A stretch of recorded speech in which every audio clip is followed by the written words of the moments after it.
So with everyone going on about 8K and DLP printers at the moment, do 4K printers still matter? Well, yeah, quite a bit.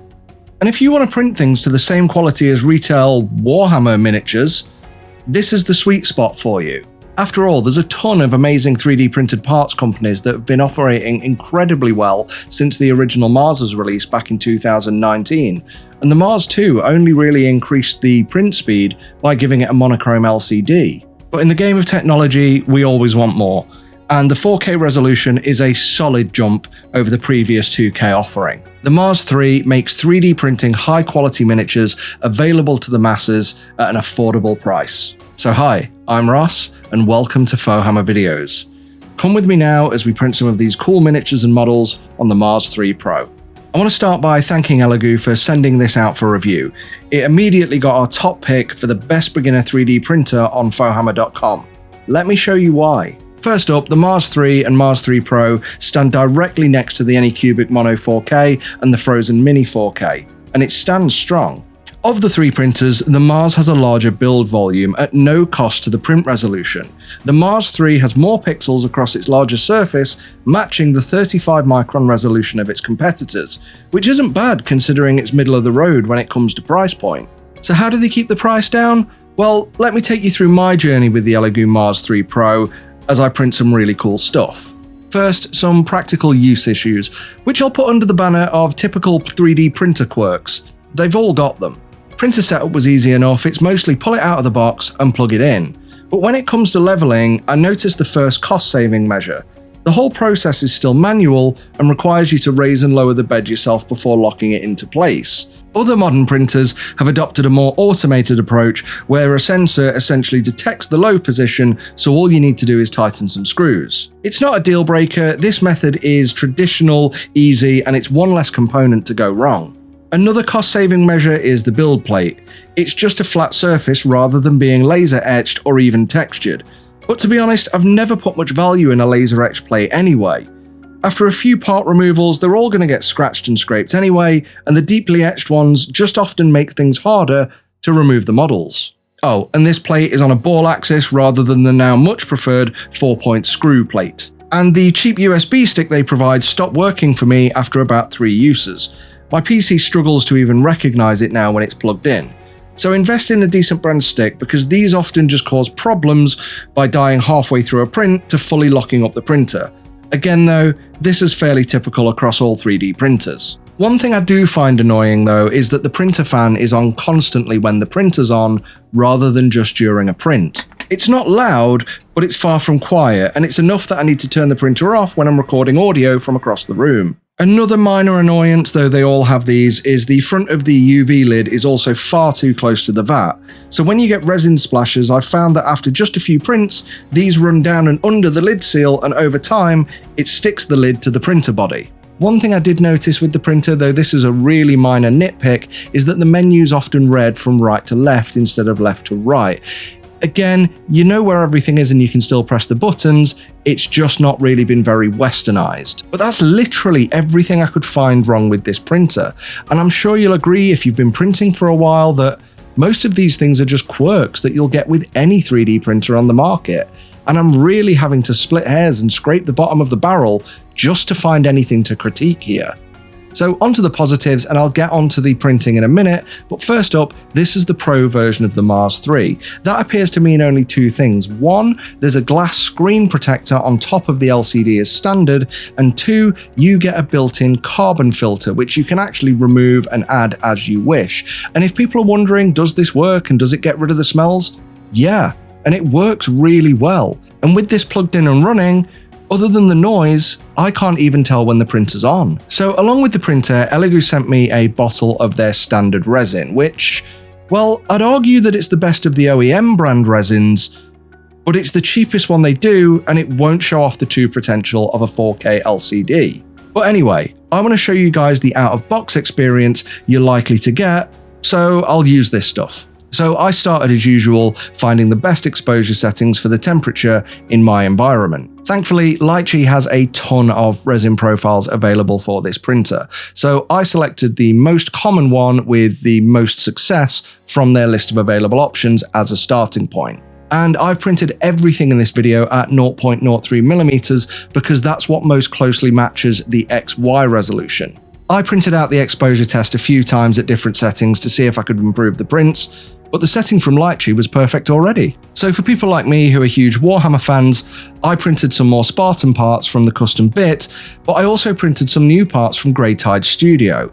And I'm sure you can see here, these not only match the quality of production Warhammer components, but actually, in a lot of cases, you get more detail in the 3D printed parts. And yes, just to confirm, I have had image blur turned on at its lowest setting to avoid layer lines. I also printed some parts from some of my other favourite creators, such as this guy here from Bestiarum Miniatures. I forget his name, but he's the guy with the huge big bendy sword. And I just love this model because it lets me show texture, it lets me show sharp pointy pieces, and he's got the big bendy sword, which lets me show just how good this resin is when you actually cure it. And that's something that's really important to miniatures, because if you get something too brittle, it'll just break in your bag when you're transporting it to a game. I also printed this Dragon and King model from the Lion's Tower's Kingdoms of Telarius range. Just look at the detail on this dragon. And this is from the basic resin.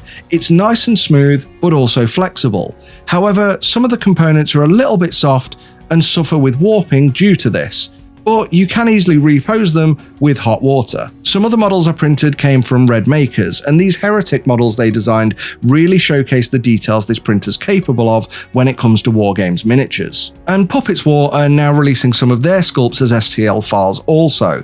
The Bushi Warriors are amongst some of my favourites, and the smooth surfaces here showcase just how capable this printer is at dealing with layer and voxel lines. But don't worry, it's not just miniatures, I have printed some large stuff too. This Aloy model comes from Hell Creator, who's one of my new favourite creators and makes models really close to my heart, things based on video games. So check out his monthly Patreon if you like things like this. But it wouldn't be a Fohammer review unless I printed something from Blackforge Games. And this time it was the Elegoo model from their collection. Please forgive me if I'm mispronouncing that. Like always, there are superb details on this sculpt, and thanks to the print size, it only took me 4 short print sessions for the whole model. Elegoo herself took only 1. So whilst I could talk all day about miniatures, those models were actually sculpted at their relative miniature scale.